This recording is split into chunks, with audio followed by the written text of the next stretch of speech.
సహకార రంగం బలోపేతానికి తన వంతు కృషి చేస్తానన్నారు బీసీ సంక్షేమ మంత్రి పొన్నం ప్రభాకర్. కరీంనగర్ జిల్లా సహకార కేంద్ర బ్యాంకు సర్వసభ్య సమావేశమైన మహాజనసభకు హాజరయ్యారు మంత్రి. కరీంనగర్ డీసీసీ బ్యాంకు అధ్యక్షుడైన రవీందర్ రావు ఇటీవలే టెస్క్యాబ్కు రాజీనామా చేయగా ఆయన సేవలను గుర్తు చేశారు పొన్నం. తాను కూడా మార్క్ఫెడ్ చైర్మన్గా పనిచేశానని, సహకార రంగం నుంచి మంత్రిగా ఎదిగానన్నారు. మార్క్ఫెడ్ చైర్మన్గా తాను, కేడీసీసీ బ్యాంకు చైర్మన్గా రవీందర్ రావు గతంలో కలిసి పనిచేశామని తెలిపారు. రైతులతో పాటు సిరిసిల్ల చేనేత కార్మికులకు అండగా ఉంటామన్నారు మంత్రి. సహకార రంగంలో మార్క్ఫెడ్ చైర్మన్గా పనిచేసిన జగపతిరావు, నేను మార్క్ఫెడ్ చైర్మన్గా అంటే వాస్తవంగా సెంట్రల్ బ్యాంక్ చైర్మన్ కావాలనుకున్నాం.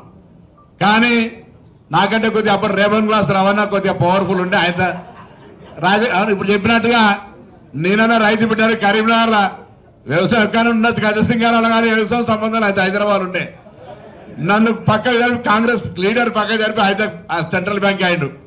భగవంతుడు నన్ను ఆనాడు పెద్దలు వెంకటస్వామి గారు, సత్యనారాయణ గారు, ఇలా దివంగతులు ప్రభాకర్ పర్వాలే నువ్వు డీసీఎంఎస్ తీసుకోమన్నారు. డీసీఎంఎస్ తీసుకున్నాక 15 రోజుల్లో తంతే గారెలు పుట్టబడ్డట్టుగా మార్క్ఫెడ్ చైర్మన్ ఆయన.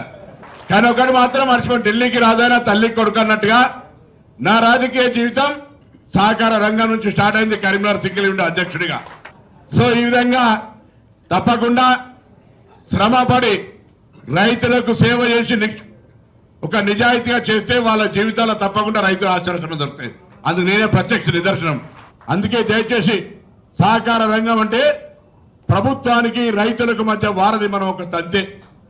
ఆ తంతెగా విత్తనాల ఇష్యూ కావచ్చు, ఎరువుల ఇష్యూ కావచ్చు, ఇతరత్ర ప్రతి అంశానికి వారికి వ్యవసాయ శాఖతో సమాంతరంగా సహకారం తీసుకొని వ్యవసాయ సహకార మార్కెటింగ్ రంగాలుగా ఒక సమన్వయం చేసుకొని రైతులకు ఉపయోగపడండి. రాజకీయాలు ఎన్నున్నా ఏమైనా రైతుల అంశానికి వచ్చేటప్పటికీ మనం రైతు సేవకులుగా ఉండే విధంగా మన జీవితం తప్పకుండా జన్యమవుతుంది. ఆ భగవంతుడు రైతు రూపంలో ఆశీర్వదిస్తారు. కాబట్టి రైతులకు సేవ చేసే అవకాశంగా సహకార రంగ అధ్యక్షుడిగా మనం అందరం కూడా పనిచేస్తా ఉన్నాం.